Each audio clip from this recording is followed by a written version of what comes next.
Hey, how you doing? This is me once again, Fool83, with another tale of the take of the MR2 Turbo. Today I am talking about the turbos that I have in my possession at the moment and what I'm going to do later on. Retest everything. If you remember in my last video, I was showing off the Comp CT43 6767 triple ball bearing turbo, billet wheel, all the goodies, and unfortunately that turbo had a really bad oil leak, and I sent it back to Comp to rebuild it, and today is April 28th, 2012, and I just got it back today on a Saturday, which obviously I'm going to take this apart and put it on and try again with it. Right now I'm using the Greddy T78 turbo charger. You can see it.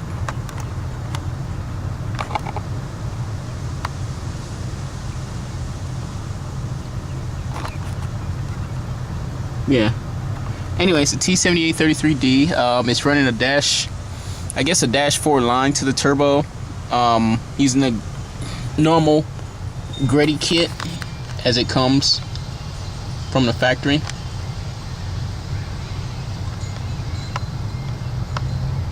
See? Dash 4 line.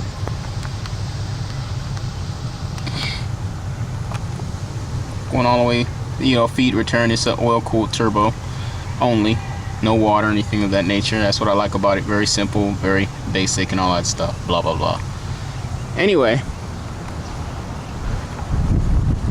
well, the purpose of this video is to show the changes that I'm making before I install the turbo, to make sure that it doesn't have any leaks or anything of that nature.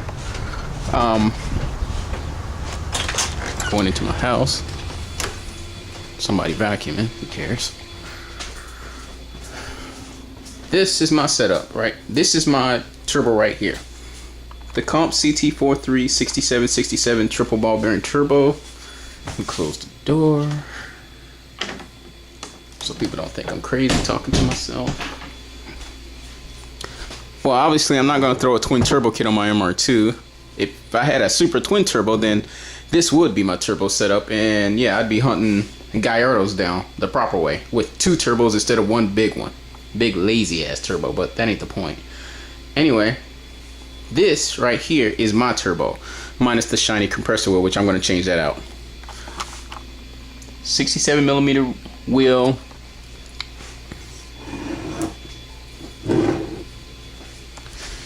A 67mm exhaust housing with a T4.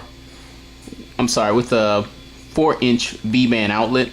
So it's 4-inch starting from the turbo going back. You can see that.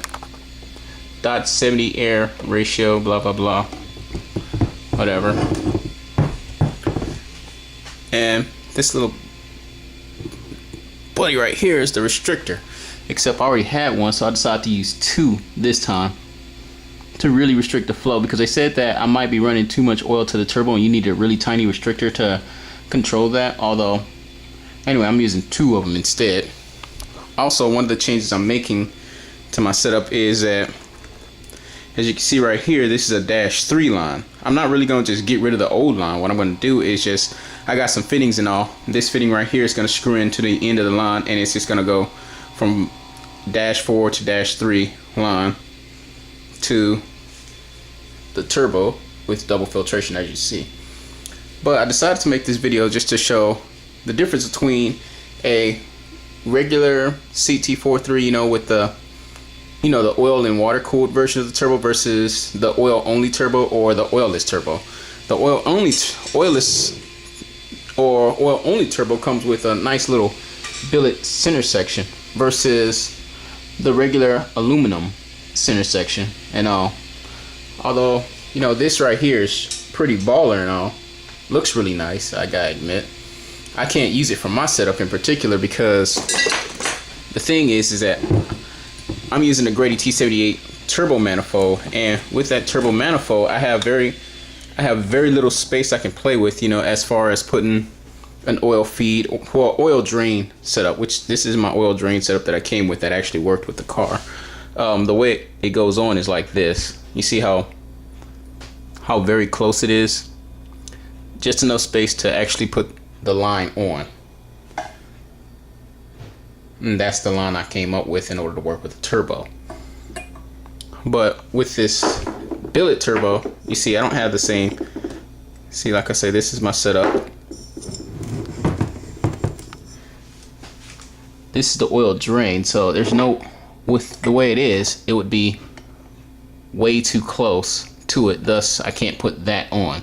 So that's the reason why I cannot use the billet turbo, because of space limitations based on that. And I know you were thinking that maybe I could just turn it this way or turn it that way, but if you've seen the way the Grady manifold is in my car and all, I really don't have any choice but other than to run it this way, because also the transmission is kind of in the way, and with everything set up properly, it clears it just perfectly, you know.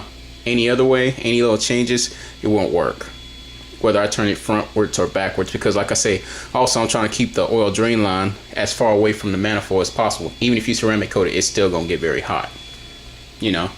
But anyway, the reason why I have this turbo was because I sent this turbo, this was not Comp's fault at all. I sent this turbo to Josh, and he said, well, I'll trade you mine's for yours because both of ours are the exact same, but he unfortunately missed quite a few details. He missed the first detail he missed was the oil drain setup, which I can forgive that. The second detail he missed was when you look at the turbo, mine's had the bullet originally, you know, this nice looking arrow bullet, while the one he sent me did not. And I told him to give me my compressor cover back since mine was polished and he wasn't. He missed that, and I can forgive that too. But the most important thing that I could not use was the fact that this one came with a 3-inch V-band outlet, which is basically common on just about any turbo, while mine's came with a 4-inch V-band outlet, which is not common for any turbo. Which is why I had a hard time, which I'm having a hard time finding 4-inch V-band flanges. But I'm gonna find one and I'm gonna make it work properly. Although I may not even have to do that. I might have to just add a little extra material to my downpipe. As you can see, just add a little extra material to the tip of it or somewhere around here, and then put the V-band clamp on it, and maybe it'll seal tightly to it, because it does have a little wiggle and all. But anyway, that was the final detail, which is why I could not use this turbo. So the reason why I could not use this turbo was mainly because of this and the feed. Other than that, you know, like I say, the billet turbo, it looks really nice and all, it looks really baller and shit, you know, better than most things out there available based on looking at it visually. But will it perform better? I'm not sure, but I know it's lightweight. I give it that much credit.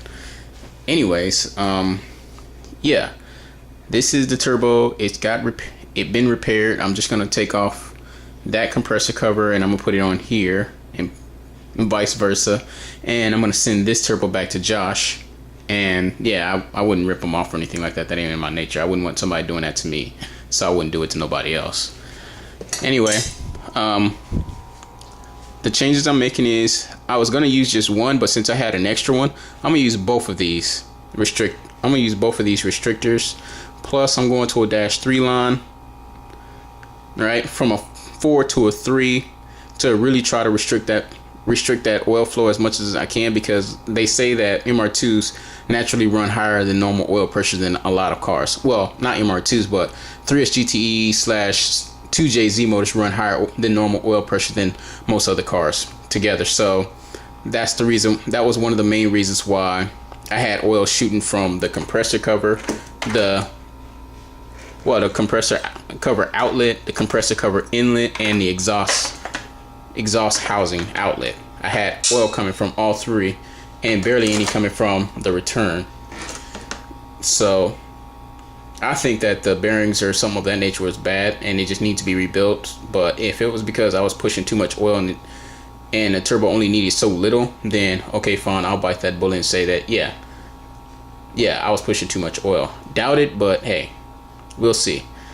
Anyways, I had this installed on the car sometime tonight, and either tonight or tomorrow I'll be making another video showing whether or not all this work was for nothing or what.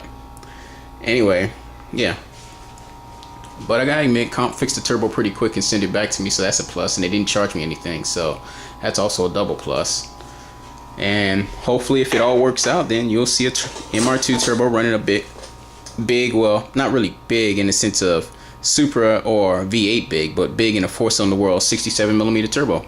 True 67mm, not some T67 or something like that that says that's whatever size, but it's an actual true 67 millimeter with a somewhat small, somewhat medium, small medium exhaust housing on a 4-inch exhaust that comes out of the side vent.